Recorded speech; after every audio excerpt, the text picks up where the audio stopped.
ఇవన్నీ బ్రదర్, ఇవన్నీ ఒక దగ్గర లేట్ల పరిస్థితి దాదాపు 30 చోట్ల ఉంది. కావాలంటే లిస్ట్ చదవమంటే చదువుతాయి. నాకు ఉంది ఎక్కడెక్కడ హంగు ఉన్నది అనే దానికి. ఇగో చదువుతా నేను. జనగామ, మహబాదు, కే సముద్రము, వర్ధన్నపేట, గద్వాల, అల్లంపూరు, దేవరకద్ర, ఇగో మొత్తం 30 లిస్ట్ ఉంది. దీన్ని బట్టి ఏమర్థమవుతుంది నీకు? మేము ఆల్రెడీ స్పష్టంగా గెలిచింది దాదాపు ఒక 15-16 ఉన్నాయి. అవి కాకుండా 30 హంగు ఉన్నాయి. అంటే రాష్ట్రంలో 117 చోట్ల ఎన్నికలు జరిగితే 30 హంగు ఉన్నాయి, 15 మేము గెలిచినాం. అంటే 46 పోనీ వాళ్ళు గెలిచిందని. కాబట్టి నేనేమంటున్నా అంటే ఇక్కడ ఏ వైఖరి అవలంబించాలి, మా పెద్దలు, మా పార్టీ అధ్యక్షులు కేసీఆర్ గారితో కూడా మాట్లాడతాం. అట్లే స్థానిక నాయకత్వ మనోభావాలు కూడా మేము, ఎందుకంటే స్థానిక ఎన్నిక, స్థానిక నాయకుల మనోభావాలు, స్థానికంగా ఏం పరిస్థితులు ఉన్నాయి అవి కూడా బేరీ చేసుకున్నాక నిర్ణయం తీసుకుంటాం. ఇంకా 2 days టైం ఉంది కాబట్టి ఆలోచించి నిర్ణయం తీసుకుంటాము. ఇప్పుడు నేను ఓపెన్గా చెప్పాను, కొత్తగూడెంలో కాంగ్రెస్, బీజేపీ రెండు కలిసి సింగరేణికి అన్యాయం చేస్తున్నాయి. ఇందులో వేరే ఉద్దేశం ఏం లేదు, మాకు రాజకీయపరమైన ఉద్దేశం, ఎజెండా ఏం లేదు. సింగరేణిని రెండు జాతీయ పార్టీలు గొంతు కోస్తున్నాయి. ఇవాళ కాంగ్రెస్ దోపిడీ చేస్తుంటే బీజేపీ ఎందుకు మౌనంగా ఉంటుందని మేము అడుగుతున్నాము. ఆధారాలతో ఆధార సహితంగా మేము స్పష్టంగా కుంభకోణం జరిగిందని బయటపెడితే ఎందుకు బీజేపీ ఉపేక్షిస్తున్నది?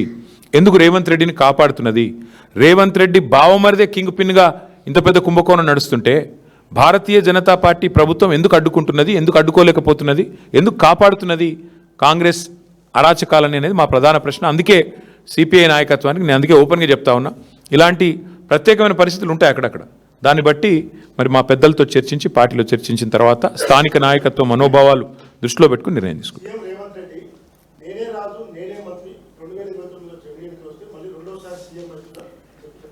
సరే అనేది చాలామంది అట్లా అనుకున్న వాళ్ళు ఇదివరకు చూడలేదా? తుగ్లక్ ఉండే ఒకడు, ఇక చాలామంది ఉన్నారు అసంటోళ్ళు. అట్లాంటి పిచ్చి తుగ్లక్లు చాలామంది ఉంటారు.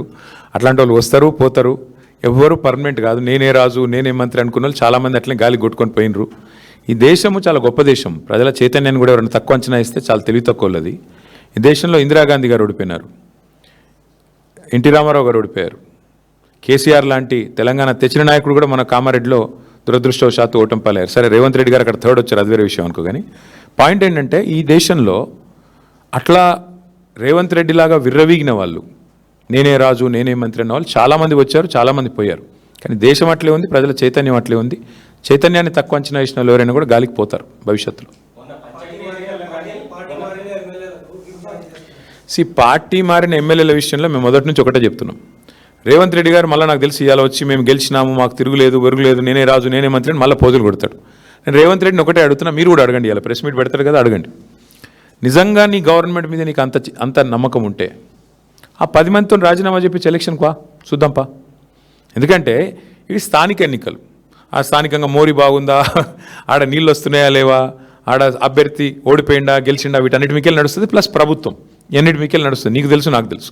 ఇప్పుడు బాన్స్వాడ్ ఉంది ఫర్ ఎగ్జాంపుల్ చెప్తున్నాను. నేను పోయి మొన్న ఆడ సవాల్ చేసిన పోచారం గారిని, రండి రాజీనామా చేసి రండి, భయం ఎందుకు? నిజంగానే ఇప్పుడు బాన్స్వాడ మున్సిపాలిటీ గెలిచినా అంటది కదా కాంగ్రెస్, రా మరి గోదాలోకి రా, బాన్స్వాడలో రాజీనామా చేయి. ఒక పోచారం గారే కాదు, 10 మంది ఎమ్మెల్యేలు ఎవరైతే ఇవాళ కాంగ్రెస్ వాళ్ళు వాళ్ళ పార్టీలో చేర్చుకున్నారో, సరే స్పీకర్ గారు చేర్చుకోలేదని చెప్పి ఏదో సాంకేతికంగా చెప్తుండు. కానీ మీకు తెలుసు, మాకు తెలుసు, ప్రజలకు తెలుసు. అక్కడ ఎన్నికలకు రండి, రాజీనామా చేయండి, ఎన్నికలకు రండి, ప్రజలు చెప్తారు. 10 చోట్ల ఉప ఎన్నికలు వస్తే డెఫినెట్గా అదొక ఇండికేటర్ అవుతుంది. ఇక అక్కడక్కడ జరిగిండొచ్చు, అక్కడ లోకల్ కండిషన్స్ ఏందో నాకు తెలియదు, బట్ అక్కడక్కడ జరిగిండొచ్చు. చేసి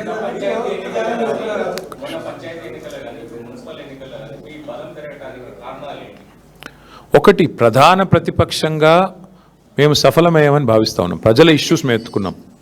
6 గ్యారంటీల అమలు వైఫల్యం, 420 హామీల అమలు వైఫల్యం, బలహీన వర్గాలకు ఈ ప్రభుత్వం చేసిన మోసాన్ని ఎండగట్టడంలో, మైనారిటీలకు ఈ ప్రభుత్వం చేస్తున్న అన్యాయాన్ని ఎండగట్టడంలో, దళిత గిరిజనులకు ఈ ప్రభుత్వం ఇచ్చిన హామీలు ఎగ్గొట్టిన విషయంలో కానీ, మహిళల విషయంలో కానీ, యువకుల విషయంలో కానీ, ప్రతి విషయంలో అందరికంటే యాక్టివ్గా అగ్రెసివ్గా ముంగటున్నది బీఆర్ఎస్ పార్టీ, కేసీఆర్ గారి నాయకత్వం. కాబట్టి సహజంగానే మా కోసం కొట్లాడుతున్న వాళ్ళు అనే భావన ఉన్నప్పుడు ప్రజలు కూడా మాకే మద్దతు ఇస్తారు. ఇంకోటి, ఇప్పుడు 2 ఏళ్ళకే ఇట్లుందంటే, ఇప్పుడే నేను మీకు చెప్పిన బ్రదర్, మళ్ళీ ఒకసారి చెప్తా ఉన్నా, 2020లో అంటే సరిగ్గా అప్పుడు మాకు కూడా ఎలక్షన్కి ఇంకా 3 ఏళ్ళు దూరం ఉండే. ఆ రోజు 130 మున్సిపాలిటీలో ఎలక్షన్ అయితే మేము 122 గెలిచినాం. కాంగ్రెస్ కేవలం 4, సింగిల్ డిజిట్ దాటలే. ఇక బీజేపీ 2, ఎంఐఎం 2. ఈరోజు మేము యాజ్ ఇట్ ఈజ్ 117లో ఎన్నిక జరిగితే మేము 116 మన్నించాలి 116లో ఎన్నిక జరిగితే మేము డైరెక్ట్గా గెలిచింది 15, 30 హంగు ఉన్నాయి. దీన్ని బట్టి అర్థం చేసుకోవచ్చు మీరు ప్రజల ఆగ్రహం కానీ ప్రజల అభిప్రాయం కానీ జనరల్గా సర్వసాధారణంగా. ఇప్పుడు మేము 32 జిల్లా పరిషత్లు 32 గెలిచామా ఆ రోజు? కార్పొరేషన్లు అన్నీ గెలిచినాం 10కి 10. మున్సిపాలిటీలో 130 అంటే 122 గెలిచినాం. కాబట్టి ఇట్లాంటి పరిస్థితులు ఆ రోజు ఉండే. కానీ ఈరోజు ప్రజల్లో మార్పు, ప్రజల్లో ఎంత వ్యతిరేకత ఉంది ఈ ప్రభుత్వం మీద అన్నది ఆల్రెడీ బయటపడుతుంది. అందులో మళ్ళీ ఇన్ని అక్రమాలు, ఎత్తుకపోవడు, గుంజుకపోవడు, మళ్ళీ చేసిందే చేసి మళ్ళీ కాంగ్రెస్ గెలిచేదాకా కౌంటింగ్ చేయించుడు. మా వాళ్ళని ఇప్పుడు ఈ నిమిషానికి మా ఆరూరు రమేష్ ధర్నా చేస్తున్నారు అక్కడ పోలీస్ స్టేషన్ ముంగట. ఎన్నో జరుగుతూ ఉన్నాయి. గద్వాల్లో మా వాళ్ళు ధర్నా చేస్తూ ఉన్నారు. కాబట్టి ఇన్ని జరిగినా కూడా ఇట్లా ఉంది పర్ఫార్మెన్స్ అంటే దీన్ని బట్టి మనం మా శ్రీనివాస్ యాదవ్ గారు నిర్ణయం చెప్పిండు. అందుకే అధికార పార్టీ 80-90% గెలిస్తేనే గెలిచినట్టు, లేకపోతే అదేం గెలిపాయని నిర్ణయం చెప్పిండు. నేను కూడా మళ్ళీ అదే ఉటంకిస్తున్నా.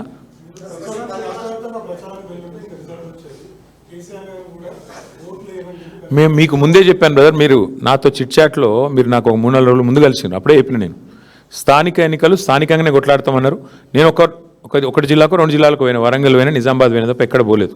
మిగతా నాయకులు కూడా ఎవరి జిల్లాలో వాళ్ళు ప్రచారం చేసినారు, ఎవరి క్షేత్రంలో వాళ్ళు. స్థానిక నాయకులు స్థానికంగా స్థానిక సంస్థల ఎన్నికల్లో కొట్లాడతారు, అట్లే ఉంటాయి.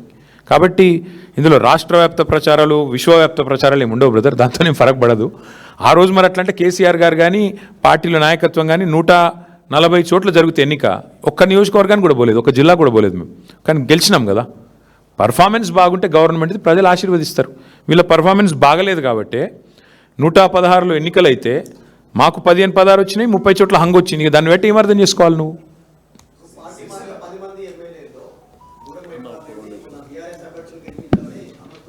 ఒక్క నిమిషం బస్, మిగతా విషయాలు శ్రీనివాస్ యాదవ్ గారు చెప్తారు. ఒక్క నిమిషం. ఎల్లుండి అవతల ఎల్లుండి ఉంది కదా. ఇప్పుడు ఒక